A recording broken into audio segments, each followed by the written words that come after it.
Hello and welcome to the Transport Leaders podcast, where two grumpy old men demonstrate their grumpiness.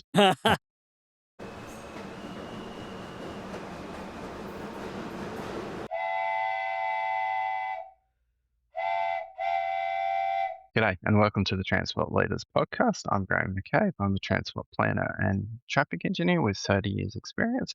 And joining me today is my fellow grumpy old man, Russell King. I'm Russell King. I'm a transport strategist with about 20 years experience in transport policy, and I'm the writer and founder of the Transport Leader newsletter and blog. But not a grumpy old man today. I am a grumpy old man, and I think today we will be grumpy old men disagreeing with each other. It will be an interesting one. Okay, Russell. Okay, all right. Let's jump straight into it. So what are we going to talk about? Today, Graham, we're going to talk about whether we should be listening to experts or vested interests and when making our decisions, which I think is going to be a very interesting topic with a lot of people don't quite understand. And I suspect you and I will disagree on this one. So I think it's going to be fun. Well, okay, all right. So let's start off with some definitions. Let's see if we agree at the start about what we mean by vested interests. Okay. So I think Yep. a vested interest is someone that has some sort of material benefit from a decision being made or being considered, and so they have an interest in that decision that goes beyond a purely a decision based without them having a neutral perspective. Okay. So we're including stakeholders, people who are affected by decisions, people who make money out of decisions. Yeah. Okay. All right. Okay. So Anything you disagree with on that? well, okay. So lobby groups, obviously they have different types of lobby groups. So you have lobby groups who are genuine believers in things. So, in the Anglo context, I very much think light rail cycling. They have lobby groups of people who really want those things. But then you also have different types of lobby groups where the people who make money off those things being constructed. A person who's concerned over the loss of car parking out the front of their house, different to the funded interests who are spreading propaganda saying they're going to take away your right to own a car so they can put in a public transport. So I'm thinking let's talk about the moneyed interest rather than the possibly poorly informed member of the public. Okay. Yeah. Let's focus on the moneyed interest. I'm happy to do that. I think Yeah. I think you're right. There is a spectrum here of vested interests. It's not a one size fits all. So I think that's a good point. So that's Yeah. vested interests. Yeah. What do we mean by experts? Well, so experts. Do you consider yourself an expert? Do you consider yourself an expert? Let's start with that. I consider myself an expert in some things, but they are not in all things. So I'm not an expert in public policy. I'm not an expert in stakeholder communications. I'm highly experienced in the latter, but that's within the framework of my practice that I perform. So, but in many aspects of transport, I would consider myself. So, before we get too far down the rabbit hole, I think that, the Dunning-Kruger effect, I'm at the point of knowing what I don't know in my area, and I'd probably fall into I think I know, but I don't actually know in lots of other areas. Yeah. So, and then in terms of an expert, are we talking about someone who knows enough to know what they don't know in an area? Is that kind of where we're getting close to in terms of what an expert is? You would have people who would be considered experts before and that. So there'll be lots of people who are saying they're an expert in a topic who are putting across that expertise as being the catch-all for everything that they're talking about. Yeah. So let me tease out the expert stuff because I think it's a really interesting thing. So I think it's really important in terms of how we do make decisions. Somebody who has recently graduated in some sort of transport discipline, could be transport planning, could be engineering. Are they an expert? No, most definitely not. Okay, so that's a graduate. Yeah. Well, Yeah. now what about someone who's a postgraduate, so a postdoc? So they're a PhD. They've done a research topic in, I don't know, the benefits of light rail, in southern hemisphere cities or something. Would they be an expert in that topic? In the benefits of light rail in southern hemisphere cities, it doesn't make them a transportation expert. So No. But in that So specific area, in that niche, they would be. Yeah? Is in that that fair? in that in that singular topic, yeah. So the difference between many years of practice and having a doctorate is your doctorate actually funnels you down into a very narrow thing, gets rid of all the broadness, and it's like, you are this singular topic, which is the title of your PhD. You should be the top person, one of the top people in the world for. Yeah, I think that's Yeah, fair. yeah. I think what's So interesting then that's is, yeah, yeah, yeah, so take somebody who's just joined a transport agency, and let's assume that they're a PhD, so they've got their doctorate, but they're working in an area which is adjacent but not specifically their niche. At that point, they're probably not an expert in that space. How many years' yeah, experience do they yeah, need before they become an expert? I mean, it's kind of like how long's a piece of string, right? But is yeah. there a threshold where you go, now you're an expert? Well, I would, at the extreme end, where if you're being recognized by a court as being an expert in a topic, that's so in a lot of traffic engineering and road safety things, there's, being recognized by the court as being an expert, which is usually, a peer-based assessment where you've already gone through some form of professional recognition. So you might be a fellow or chartered of a professional association. Yeah, so there's a Yeah. credentialized thing here as well, Yes. which is an aspect Yeah. of it. Although I think one of the things is that we overly rely on credentials to provide a sort of certificate of quality on people, and I think that often that's not necessarily valid. But yes, Yeah. I broadly Yes. agree with you. Okay, Yeah. Yeah. Yeah. Okay. so So we've let's talk about so we've why got over this is this. Yeah. important, Yeah. Yeah. right? So yeah.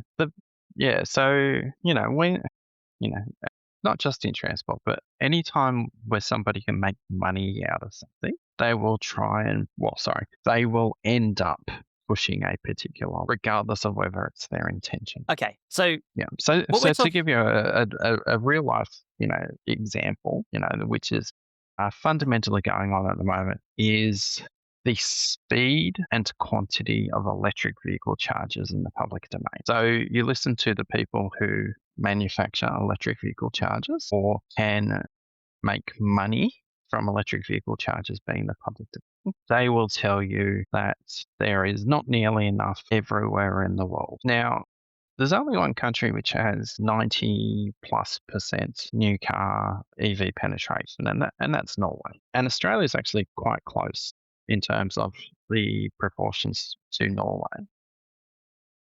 Sorry, So, just make sure we clear you a know, definition on this. yeah, Yes.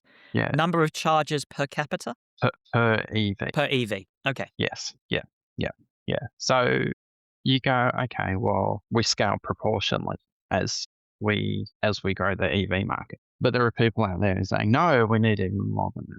And we need a lot more than that. And we need them now. And we need government to pay for them. Okay. I don't Because want to get there's a, down. because it, I don't want to because get there's down. an yeah, I'm sure it's they'll have other things to come back with, and I don't want to get down the rabbit yeah. hole of whether that's right or wrong. Okay. No, But because but there's what a you're trying to vested do is interest. Yeah. right. But Yeah. you Yeah. want to get into the principle that there's a way that Mm, people here are distorting the truth in order to provoke because they have a monetary interest. Whether this is an example of the case or not, but that's the concept, yes. right? So the standard concept in a lot of our decision-making processes is that the theory goes the decision maker, so typically the politician, when making policy, will initiate a process of consultation to all stakeholders, many of whom could be vested interests, okay? And the experts will come up, will take that stakeholder input into account and they will provide their expert advice to the decision maker. And the decision maker will weigh up that expert advice and the stakeholder, thinking and make a decision off the back of it. That's kind of the Yeah. theory for the Westminster system, okay? And Yeah. not just the Westminster system, it's true in the US as well. Basically, that's kind of like how we structure our sort of political decision making.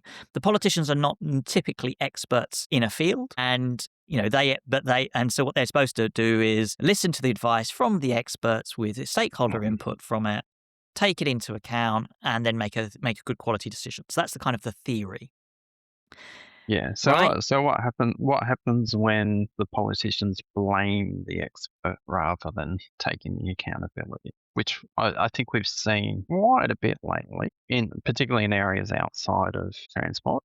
but also within transport. Yeah. Okay. So The I'm gonna give a UK Prime Minister is a very good case in. Yes. So I remember I'm going to give a personal anecdote on this one because I have been in that situation where I've been a politician, okay, and a decision that I signed off on has gone Pete Tong. Okay, so it was basically around sort Has of gone what? Pete Tong wrong. Okay, sorry, a Right. bit of Cockney rhyming slang there. Okay. Anyway, it effectively it was kind of a change of configuration of a stretch of road, and the public servants had sort of just sent it up to me to have a look at. They said we've done the assessments, etc. Blah blah blah blah. Right, and the residents were absolutely up in arms about it. Okay, and we were at a public meeting, and because of the nature of the way the public meeting was, the public servants were defending the position, okay, and the residents were getting extremely upset on what the position that was done. And in my case, what I did was I just basically said, look, this is my fault. I signed off on the piece and took responsibility for it because ultimately I did sign off on it, okay, and apologized to the residents for the problems that it caused, etc., etc., and made it very clear that it was nowhere, and the public servants had done a very good job and thoroughly, but in this case it hadn't worked, right? And so I took accountability. It completely diffused the situation from two perspectives. One is the residents really appreciated the apology and recognizing that they had felt their pain, right? But the second thing, which was really important, was that the public servants knew that I took accountability for it. Yeah. And so they knew that, at the end of the day, when there was things that were difficult, which were my call, they knew that I wouldn't duck it, right? And that I would take accountability for it. And what that meant was I got much better advice moving forward and support, because they knew that if something was going wrong, okay, I would ultimately have their back for it because I would take accountability and responsibility for it. And it made it, and it helped a lot. So yes, I know exactly what you mean. And my advice to decision makers on this is just stand up and be counted. In the vast majority of cases, it's not as bad as you think it is by admitting that sometimes things go wrong, even if it's not your fault, like directly. Yeah, you continue the story if you deny, obfuscate, or blame, and they still end up having to resign anyway. Yeah, and most of the situations is not the cover-up's worse than the crime. Yeah, most of the time. Yeah, that's what I was going to say. Yeah. Yeah, most of the time you just got to say, we got this wrong. This is why it happened. Very sorry about that. We try to do better next time. And the vast majority of the time, people accept that. And I mean, sometimes it's absolutely horrific, and it is going to be a resignation affair, right? In which case, you just need to bite the bullet and accept that that's the role, that's the job, okay? Because then otherwise, you just bleed pain. The government bleeds pain, and you end up having to be forced to resign ultimately, anyway. But anyway, that's a slightly different point, okay? Yeah. Well, but I think it's not, because I mean, we're talking about how decision makers are influenced, and who they choose to listen to for their advice. So, it's not very often that ministers, secretaries of state are going to a bunch of professors and saying, "Can you give us advice on this thing?" And then actually listening to them and doing the thing. Okay, let's tease out some of the issues here. Having been in the situation both as an ex-politician and an advisor and an expert as well, I would argue, maybe in some areas. All right, so we talked about the theory of the decision making. So problem number one that I've seen, okay, I know one minister who was an expert and knew far more in transport, and we talked about this problem before, against the senior leaders of the transport agency who were all generalists. Right? And so the ministers... I'm pretty sure I know who you're talking about. Right? And so it's like, but isn't this going to create induced demand, on a particular policy position? And they went, effectively, like, what do you mean by induced demand? And you're like, hold on, you're the senior leaders of the transport organisation. You're supposed to be the experts. I'm not supposed to be educating you as the minister on what induced demand is, right? So problem number one with the theory is sometimes you have a minister who knows a lot in a space, so they genuinely have an opinion because they have come with a lot of space. And then second problem is that sometimes your experts are not actually experts; they're actually just generalists who are wearing an expert hat but aren't actually experts. And so that's a real problem there. So that's an example of where the theory breaks down in practice. Are they just administrators who are then not relying on their expertise? Well, yes, their expertise is in a different area, right? Their expertise is in, I'll be generous and say leadership. Often not particularly expert in that either. But that's the concept. But they don't understand. They're the wrong people to be advising the minister because they don't understand actually how transport works because they're generalists. But the problem Yeah, is because they're in the senior role, they're in the chair, if you like, of that senior position, they feel like they have to provide the advice, whereas actually, really, what you need is someone from their team who is an expert providing advice, who actually understands it. The problem is they're always signing off on that advice, and if they don't understand it, how can they sign off on it? So you just end up with a mess in terms of the advice that comes into a minister. Problem number one. Yeah, so that's really interesting. So ministerial Secretary of State briefing notes. They're generally one page. Here's the problem. Here's the thing. Here's how much it's going to cost. Here's the politics from their advisors, and then you have a whole heap of attachments. So these days, how much are those senior administrative officials bringing the experts along to the briefing? So you get 15 minutes with the minister, or maybe an hour if you're lucky. Let's talk about that a little bit. So I think the problem here is as well is it's really dependent on the nature of the leadership of the people. So sometimes you've got fantastic public service leaders who are all about developing their people. They're long-time public servants. They recognize themselves, 20 years ago in the people that are coming up through the ranks, and they have they are a believer in building the capabilities and competency of the public service. Okay. And so they will bring relatively inexperienced people in to, brief the minister on an area where they're in expertise. They will still be there, but, they're helping them to sort of develop their skills and develop their competencies, as well as providing expert advice, high quality advice to the minister or the Secretary of State or whatever. All right.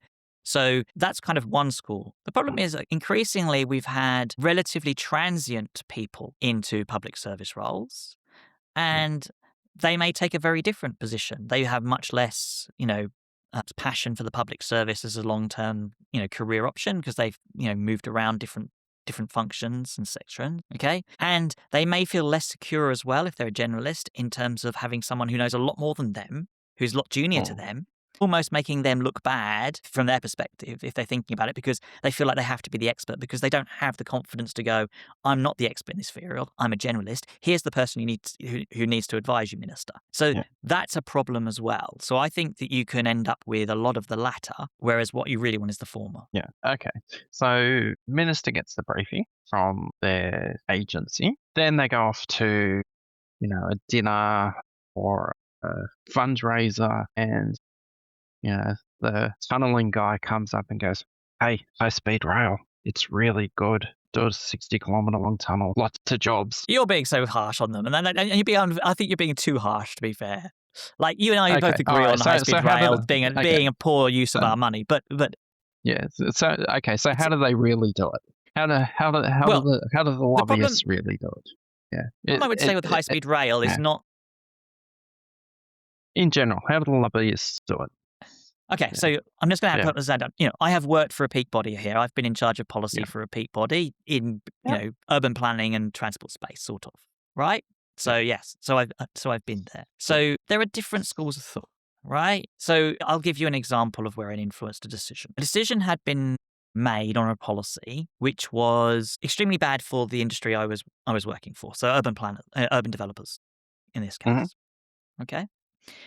But the way the policy had been done was extremely poor, and they hadn't really understood. They hadn't done the modelling on what the impact of the policy would be. So it was very much a question of vibes before evidence and research. So in that case, what I said was, I spoke to the person in the minister's office, and I just said, look, I'm not asking for anything radical. I'm asking for you to go and do your homework properly. Go and get an assessment of the impact on this from, some recognized consultants who understand this position, right?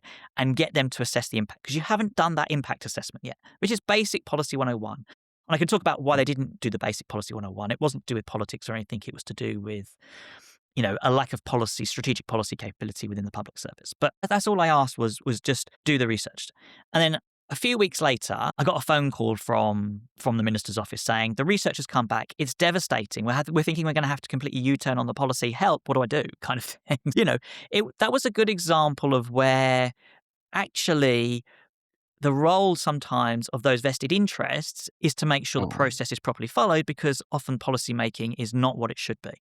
Okay. Okay. So that's a good example of, you know, of That's a of good example of why it's actually vested. really important to listen to vested interests and not just basically say we're going to close them down and never listen to them.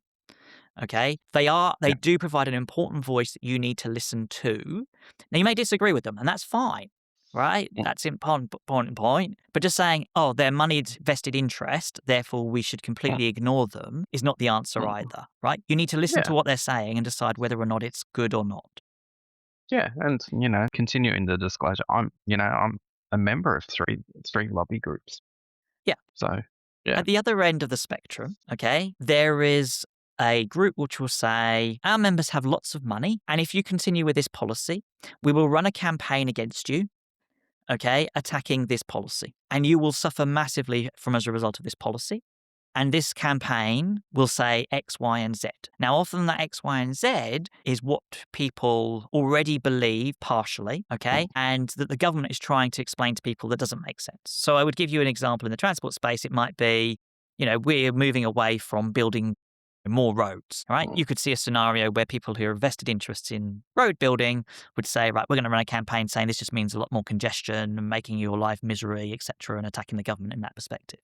Which to some yeah, extent is or what's happened for ministers that have changed direction from building more roads to investing more in public and active transport. yeah, or, amplifying conspiracy theories about the whole, 15-minute concept thing. So, we probably don't have time to get too far into the role of dark money in helping sustain anti-non-car measures, which is, I think I've just done some double negatives, but anyway. But yes, there are, yeah, you only have to look at, lots of different things at the moment to see, dark money being used to Yeah, push, so to it's support beliefs and amplify the negatives. there's other things as well in Yeah. here which are, funding politicians' electoral Mm, campaigns. Okay, it's a yeah. particular challenge in the United States where it's considered a part of freedom of speech to be able to effectively fund politicians' re-election campaigns where, Yeah. the money involved is massive and therefore, is extremely valuable to politicians. And so what you end up with is basically politicians being bought by vested interest groups in order to vote down legislation that's against that vested interest. Even if it's, Mm, even if they know it's against the public, they're looking to do it. And if you ever read John Carroll's biographies of Lyndon B. Johnson, you will see examples of that, which and I would say that this is a very common thing amongst politicians, is that he faced that sort of dilemma of, do I go against what I believe in order for the funding to mm, do because that will help my career, or do I do what I think is the right thing to do? yeah. And he chose to compromise on his values in order to retain his career. Now, he was a brilliant politician in many, many, many ways, but I don't think many people would argue that he was a saint by any stretch of the imagination, right? And No. that's a Yeah. common challenge for Yeah. politicians, whether it's coming from, if you're on the left, trade union demands, for example. Trade unions have Mm, got a lot of power over MPs in the Labour Party and their ability to get reselected and those sorts of things. And that can be a significant challenge, but also it can be a challenge for in other political parties as well, but from different vested interest groups. So you've yeah. got all of that playing into this space as well. Yeah.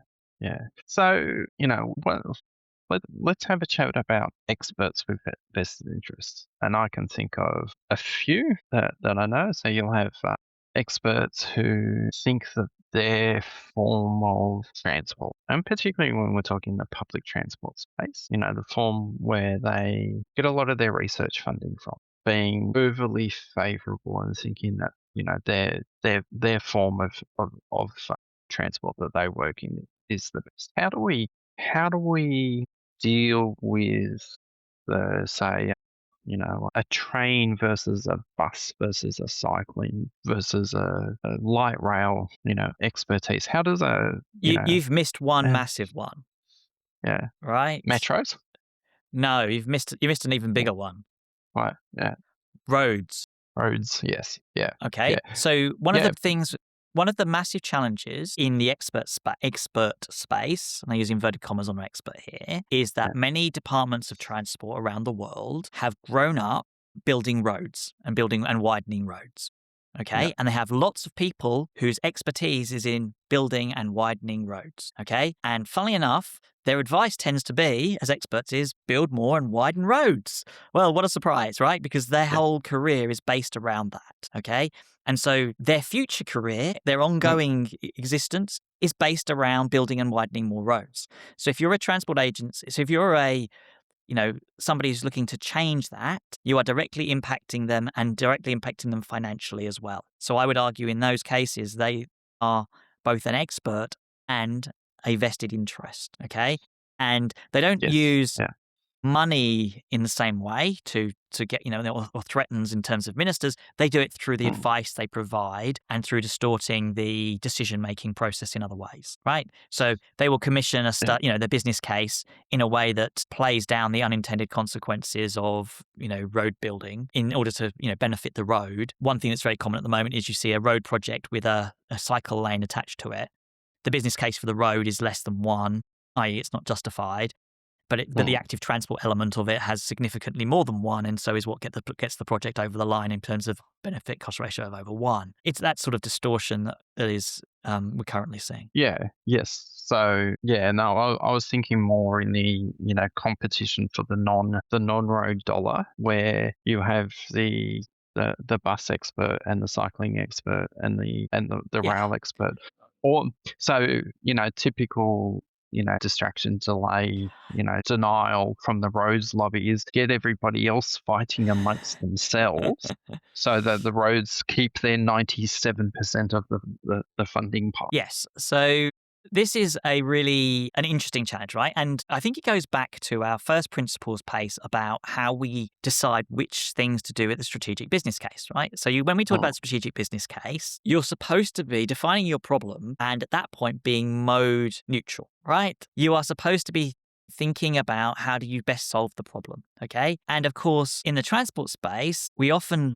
bypass that for various reasons. And it's like, Mm. we're building a road or we're building a light rail or whatever it is, often because it's been driven for, say, political reasons off the back of a manifesto promise, or because a part of the agency has said, this is a problem, this is our solution, and has got Yeah. the politician over the line before bypassing the strategic planning thinking. Or the external vested interest. So, I think of, town town bypasses. So, town bypasses can be good because they Yep. may take heavy vehicles out of a town, yeah, improving safety and amenity within the town. But they can also be bad because they're financially unsustainable in a lot of cases and do lots of environmental damage. So I think of, we do talk a lot about New South Wales on the coast of New South Wales. Rather than doing a bunch of small town bypasses on the Pacific Highway, they did one massive bypass which went through the centre of a national park and bypassed a whole heap of population centres. I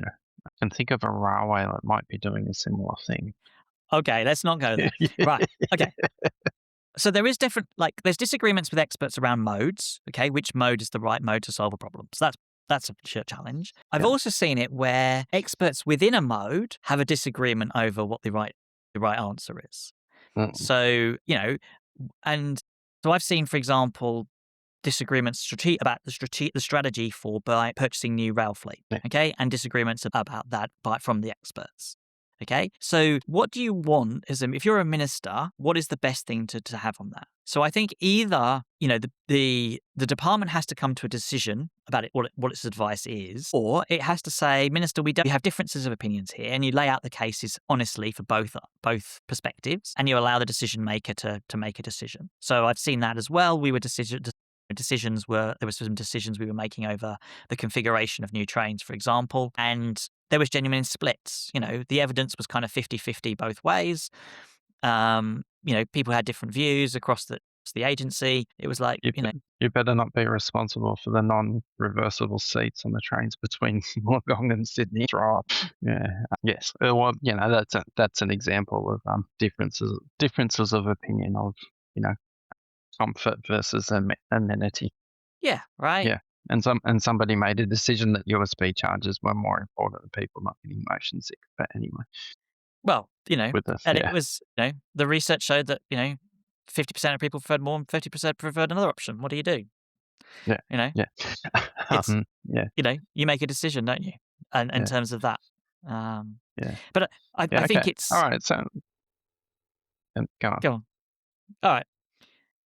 So the question for me, the problem I think here Yeah. is, in many cases, right, and we can talk about high-speed rail here, the difference between experts and vested interests is non-existent in the sense of these people are wearing two hats. They are experts, so we've got plenty of experts in high-speed rail, but they're also going to get work and significant amounts of it from a high-speed rail project. So it is in their interests vested interests, to Mm, promote a high-speed rail project.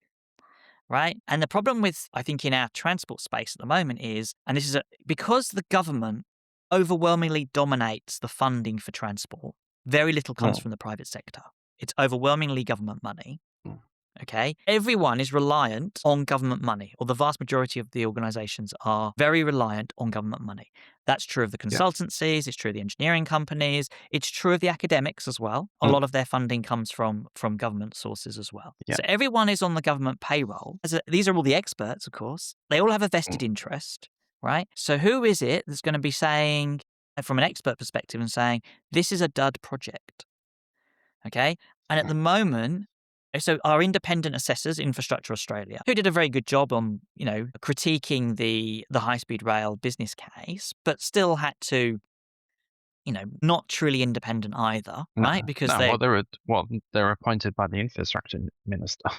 indeed, Yeah. right? So they've Yeah. got a challenge there. So you add up all of that, there is no one saying, that this is a bad project because everyone's on government payroll, right? Mm, So once, in this case, the Prime Minister has decided that this is a good project, even though all the evidence stacks up against it, there's a whole bunch of people who are experts supporting it. So it's a real problem. And people, even if they know that privately they disagree with the project, publicly they can't say that because they are reliant on government funding. That is a significant, and that's one of the problems yeah. structurally I think we have in the transport sector, is because we're so reliant on government funding, we don't say this is not a good project. Well, it's kind of interesting because if you use LinkedIn as the metric for experts' views, it's been surprisingly quiet aside from companies. So companies and the I suppose the beneficiaries as opposed to the expert have been the ones that have been most loudly in favour of it rather than experts saying this is a really good project. There's been a lot of silence. I think Yeah. the problem, LinkedIn has its strengths. So Mm, there's some people out there who really hate LinkedIn, people who are mm, big X users or something like that, because they're kind yeah. of like everything is sanitized and, is, Corporatized. Yeah. corporatized, Yeah. right, for it. Yeah. And that is one of the challenges on LinkedIn. I don't think it's a good judgment of what people think in terms of, what experts think or that they don't think. I think, That's why I'm saying that the silence is the noticeable bit. but people Yeah. don't like, LinkedIn is not used for disagreeing on things anyway, whether it's transport or other things, right? It Yeah. tends to Yeah. be very much a kind of glass is half full, positive thinking kind of platform, which I think is why it gets critiqued so heavily by people on X, where the glass is always half empty and it's normally conspiracy theory, right? So, it Well, isn't that the whole point of our episode? It's all one big conspiracy theory from well, indeed. people with money or want to make money. I think that's why it's not a reflection on necessarily of their thoughts. It's just a reflection of people don't put stuff that is controversial on LinkedIn, full stop, if it's a project they're interested in or not. Yeah. LinkedIn. How do we find out what the experts really think? If, do we go to the conversation? Do we call them up to Senate estimates or, government oversight committee in the US and But get the experts? Yeah. the problem here is that you're assuming that experts all agree and that they're right, okay? No, And no, that's what I'm saying is, we get them under oath. well, but the problem is, even under oath, Yeah. that you're assuming that they're all going to agree. They won't, right? You will get Mm, different opinions. So one of the classics for governments is you quote the experts who agree with you, mm, right? You ignore the experts who disagree with you, right? And it can work for anything. In the world of economics, 99.9% of economists will tell you that freezing rents is a disastrous policy, okay, and will make housing shortages worse and create more homelessness. Right? 99.9% of economists will tell you that, right? But guess who they'll quote if the government has decided that capping rents is the right policy? They'll do the other 0.1%. And they'll come up with three people who are professor so and so, with whatever, and who has an ideological perspective that this is not, rent control is a good thing, and they'll do that. Yeah. And it's true in any space, right? So you've got that challenge, right? That Well, is, I think getting back to our space, it's the economists are telling governments to stop spending so much money on infrastructure because it's stopping housing from being built, and it's also pushing up inflation and causing interest rates. And then governments go, but cutting ribbons is good. well, the other thing I would say in our space is a lot of the economists believe in building roads, right? Because they don't understand induced demand at all. And their models are based around, well, if there's no road, it's not productive. But if you build a road, it's productive, okay? Without understanding that the economics within an urban environment are completely different. Yeah. And productivity is completely different if you're trying to ram through a whole bunch of cars into a very limited geographical space. Non-transport economists, so the generic economists you get in treasury departments typically, won't understand. But supply-demand curves and elasticities, which are the thing that create the induced demand, are part of, is basic economics training, isn't it? I saw I did study that in my one economics subject in my master's degree. For whatever, let's be frank about it, right? The induced demand wasn't incorporated into business cases until relatively recently, right? And it's still a bit patchy. So, right? So it's not as though we are incorporating these things in, and that guidance comes from Treasury, right? For defining business cases typically in places, whether it's the Green Book in the UK or other models. Yeah. Right. So I do recall, when I first started out in my career, our cost benefit analysis for projects basically had two things in it: travel time savings and crash risk. Yeah, right. So it's it's got more sophisticated and it's getting better. Yeah. But it's also, as we've talked about in our business case episode, see below, are we getting overly complex now, and to the point where we're losing the value of the business case because it takes so long and it costs so much? Whereas it's kind of like we could get to better decision making. But check out our episode on business cases. Now, so do we have expertise paralysis and analysis paralysis? So you're studying things to death, getting lots of experts to work on them. So to give an example, a set of motorway ramps, going back to roads, just got announced. This set of ramps had been planned for 30 years, and then they spent 2 years coming back to the decision that, yes, the original location, which all the access roads had been designed around, and all the housing growth had been designed around, was the right location. Question is, why did they have to redo the work? So one possibility is it's great for creating work for your department and doing it that way. That would kind of be the cynical view. There's another problem, which is if that original business case work had gone to cabinet of a former government, it cannot be shared with the current government. Even though there's nothing politically necessarily sensitive in it, it cannot be shared with the current government. So you're then asking the current government to make a decision without being given the information, which is ridiculous, right? So part of the problem here is also the governance, in the sense of that sort of information should not be cabinet, privileged from previous governments. You shouldn't have to duplicate the work of a previous government on something that is not, for me, in a technical study. Yeah, let's dive in. This is a sidetrack. Let's dive into this a little bit, because this is, a set of motorway ramps which was allowed for 40 years ago. So when the motorway was built, the land for the ramps was set aside, and all of the connecting roads were set up for new housing areas for these ramps. And so the original approval for the motorway, which went through an environmental impact assessment, etc., but the underlying work was cabinet in confidence. Therefore, you can't just say, well, we already decided this was a good spot. Let's just do the detail on the environmental assessment for the ramps, rather than having to go all the way back to the start of, is this an appropriate location? So, okay. So if you're a say you're the senior public servant who's got mm, this thing is on their table, right? Is on the table, right? yeah, You have two choices in a way. You go and sit down with the minister and you say to the minister, "This decision was made 40 years ago. I can't provide you with any of the information because of cabinet rules, okay? But this was the theory. This was the theory. This is the logic. This is the this was this, and that's why we've got to where we got to. So the EIS was done. I can't share it with you. It's went to cabinet, right? All the rest of it, okay? Our view still is right. As an independent or semi-quasi-independent, advice agency, mm, okay, neutral of the particular color of the government of the day, is that this is still the right position and we should proceed, okay? The alternative for us, Minister, is that we go away and spend 2 years and several $1 million doing another study to prove that that's the case. So your option is you go to the Minister and you lay it out, right? I think most public servants won't have that discussion now that because I just don't think kind of, that, yeah, they'll just default to doing the study, yeah, okay? yeah. Well, and would the ministers have that level of trust in the public service servants to go, Well, exactly. I mean, that's part of it, yeah, right? Is like it's how trusted is this public servant with the minister and yeah, how good is their relationship, right? So yeah, if you've got a really good relationship with the minister, you can just say to the minister, "Look, minister, this is the situation. I can waste several $1 million of taxpayers' money mm, revisiting this thing.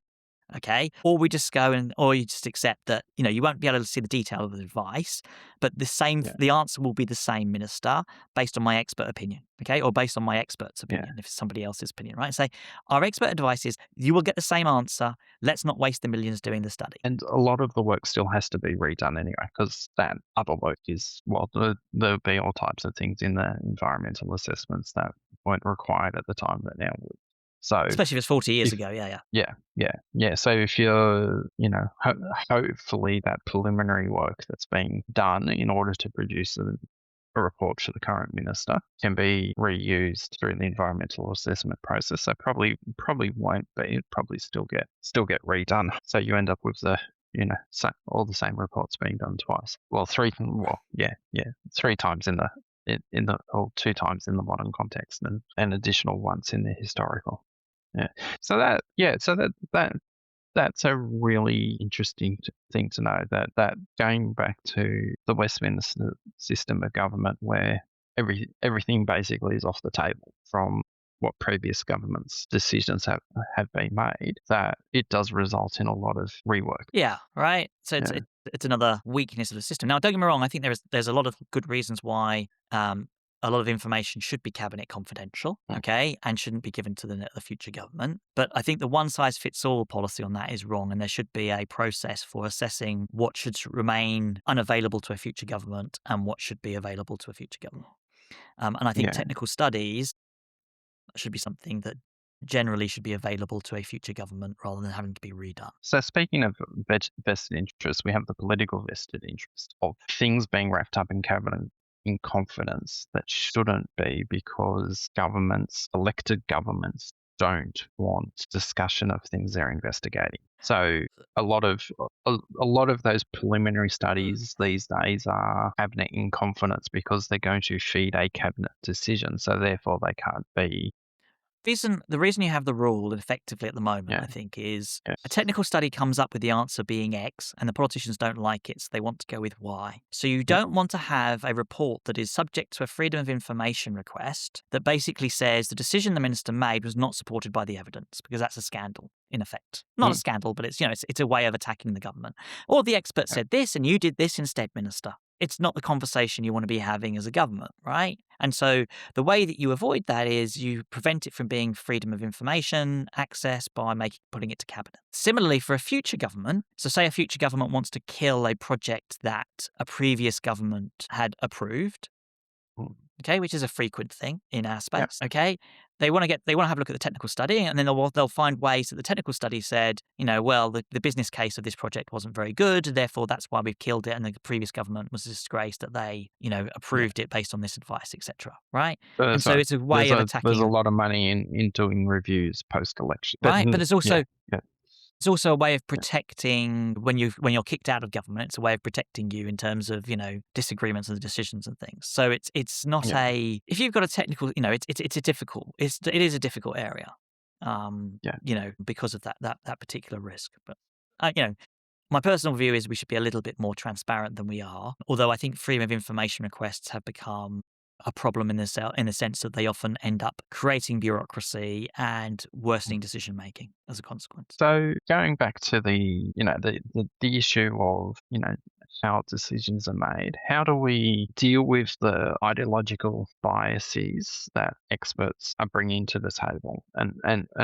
what can we do to improve the transport profession?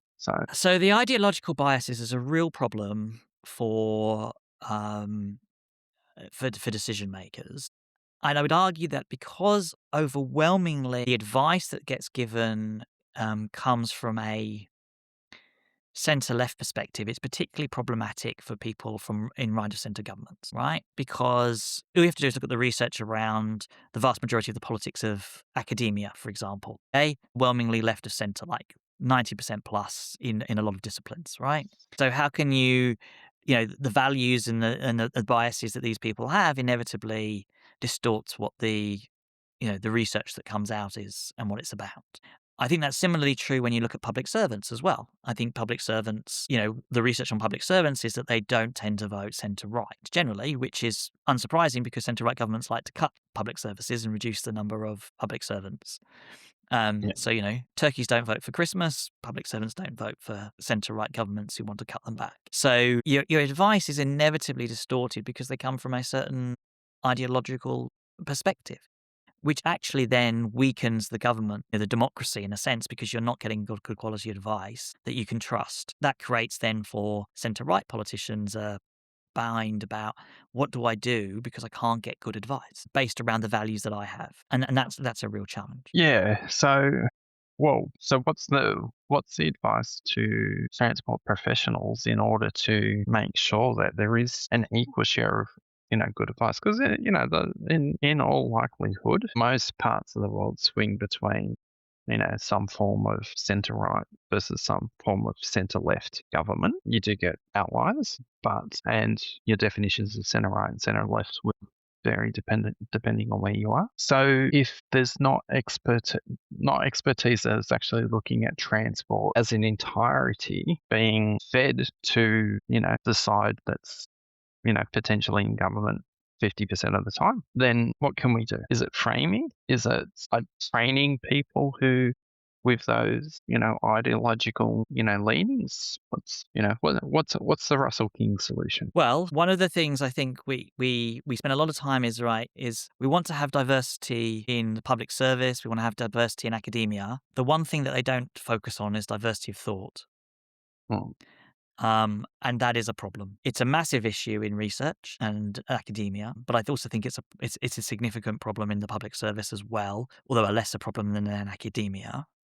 Okay.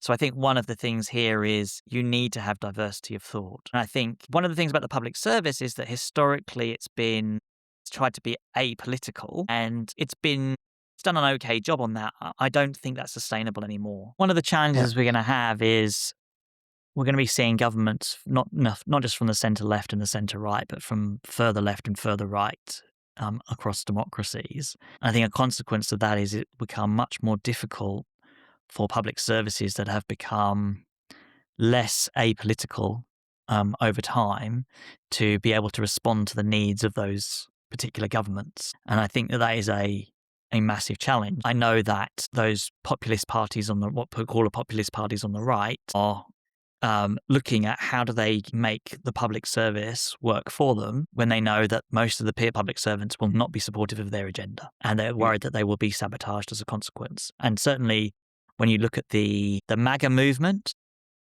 Mm-hmm. Mm-hmm. one of their things is, they will talk a lot about the deep state and, why, they believe that they're being held back by the deep state as people that don't agree with their agenda are trying to sabotage it. And I think one of the challenges here is that the public services have become more value oriented around a particular value set rather than an apolitical set. And that value set has been, centre left generally.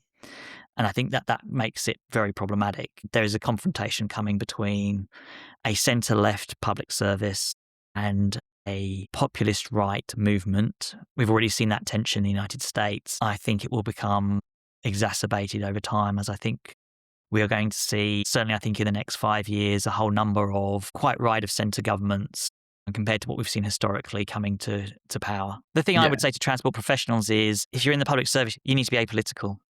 That's the piece. When you're in that public service role, you have to be delivering for the government in an apolitical way. And if that doesn't fit your values, okay, then you should not be a public servant, and you should go and look and work elsewhere, to be frank, Yeah. because that's the job, right? Your job is not to sabotage an agenda that you don't agree with. Okay. That's for, you can advise and say, I disagree, you disagree with the minister, and that's fine.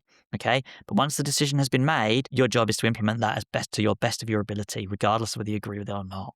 And if And you can't, that, yeah. live with that, then that's, sorry, then you're not in the right job. Yeah, I think that's a really good note to end on because certainly when I started out in the public service in the mid 1990s, one of the things that was inculcated into me by some quite left leaning people was our job's to provide advice. And then once policy is made, implement that policy to the best of our ability. Yeah. Not to And I undermine it, not to second guess it. Yeah, and I think a lot of the public service has lost some of that. I mean, I think there's a lot of other challenges with our public service. Trust between ministers and public servants has deteriorated for all sorts of reasons, right?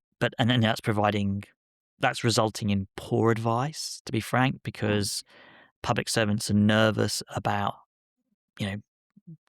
getting shouted at, quite frankly. That's not what they want to be having done, right? And they don't want to be blamed and attacked by their ministers, and there's a lot of bad behaviour you're seeing because that trust has broken down from both sides. All right, Russell. Well, thank you for another fun chat. I'm not sure if we continued to disagree or ended up agreeing in the end. We'll let the listeners and viewers decide that one. And if It's we great to did, talk to you if as we well. did agree, who won? Let us know who won. Or I think more likely we just did what we always seem to do. We came to a common ground between us. Yes. I think we both agree on sort of discussion and debate, and even if there's slight differences of opinions, it's kind of like a broad agreement generally. It was great talking to you as always, Graham. Thank you very much for your time. Yeah, thanks. Thanks everybody, and please share, like, comment, donate if you get a chance.